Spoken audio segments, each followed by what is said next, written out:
so I'm going to be talking about simplifying radicals.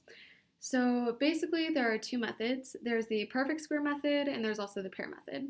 So I personally prefer the perfect square method. It's a lot faster and it's a lot simpler. However, sometimes you're not always going to be able to immediately see those perfect squares, and you're going to need to use the pair method. But first things first, let's talk about the perfect square method.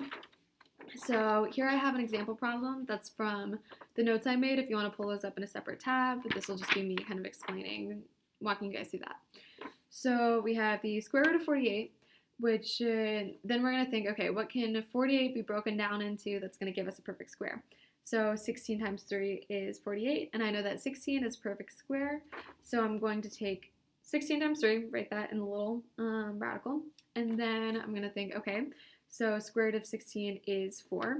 So then I'm going to take the 4 and I'm going to pull that out of the radical, and I'm going to leave the 3, which can't be broken down into a perfect square because it's not one. And I'm going to leave that inside, and so that's going to be the radicand. And so your answer is going to be 4 root 3. So another one, we have the square root of 50. I know that 50 can be broken down into 25 and 2, 25 being the perfect square. Square root of 25 is 5, so I'm going to take that, I'm going to pull that out of the radical, leave the 2, which can't be broken down any further, inside of the radical, so it'll be the radicand, and your answer is going to be 5 root 2. And a last one, we have the square root of 72. I know 36 times 2 is going to give us 72, with 36 being the perfect square. And then 36 can be broken down into 6 times 6 as its little square root thing. So I'm going to take that 6 and I'm going to pull it outside the radical and leave the 2 in the radicand because it cannot be square rooted. So that's it for the perfect square method. As you can see, it's pretty simple. You just think through, okay, what perfect squares can I see within this number? However, once you start getting into bigger numbers, or sometimes you just can't get your brain to think of the perfect square, then we move on to the pair method, which takes a little bit longer, but once you practice it, it's easy to get the hang of, and it's good for when you can't think of the multiples of a number. So I'm going to start with the square root of 72, which we just did over here with the perfect square method. And so don't get scared because it looks harder, because it's not harder. Don't worry, it's a little bit more work. So focus on not this stuff. Just focus on the turquoise on this part. So I see I have the square root of 72, and let's say I can't think of any perfect squares within the number. So I'm going to want to make the little factor tree. So I'm going to take 72 and say, okay, I know that can be broken down into 36 times 2. 36 can still be broken down into 6 times 6. Both of those can be broken down into 2 times 3 until I end up with only prime numbers. So I'm going to factor that out as much as I can. And then I'm going to circle all the prime numbers that I'm left with. Then I'm going to take those prime numbers. So I ended up with a 2, a 2, 2, and 2 3s.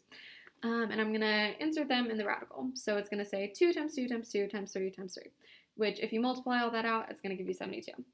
Then what I'm going to do is break that into the evens, which will give us a nice square root. So I know that 2 times 2 gives us 4, that's a perfect square. I know that 3 times 3 equals 9, that's a perfect square. So I'm going to break those up separately. And then I'm left over with 1 extra 2. The square root of 2 is not a perfect square. So then I'm going to take that as square root of 3 times 3 times square root of 2 times 2 times just boring old root 2. So then that simplifies to root 4 times root 9 times root 2. I know that root 4 is 2, so I'm just going to write regular 2. I know that root 9 is 3, so I'm just going to write a regular 3. And the root 2 I can't simplify anymore, so that stays. I know that 2 times 3 is 6, so my answer is going to be 6 root 2. So one more of these. I have root 40. So I can't think of any perfect squares within 40, so what I'm going to do is break it down like a little tree and take 40. Okay, I know that's 4 times 10. 4 is 2 times 2, 10 is 5 times 2, and these are all prime numbers, so I'm done with my work there. So I circle the prime numbers, I stick them in the radical. If I multiply all of these out, then it's going to give me the same number as what I started with, so 40 and 40, and that's kind of a good way to check your factoring too, just to be safe. And then I'm going to take what I know is going to give me a perfect square, 2 times 2, and I'm going to break that up into its own little radical. So I have 2 times 2, or square root of 2 times 2, and then I have these leftover prime numbers, which aren't going to give me any squares, so I have root 2 times root 5. So then I know 2 times 2 is 4, so I'm going to end up with a root 4 times root 2 times root 5. Square root of 4 is 2, so I'm going to end up with 2 times root 2 times root 5. I know 2 times 5 is 10, so I have root 2 times root 5, which is going to give me root 10. And then the 2 is nice and whole, so it's going to stay outside of the radical. So my answer is going to be 2 root 10. So hopefully that helps, and there are some example problems and solutions for you. So thank you.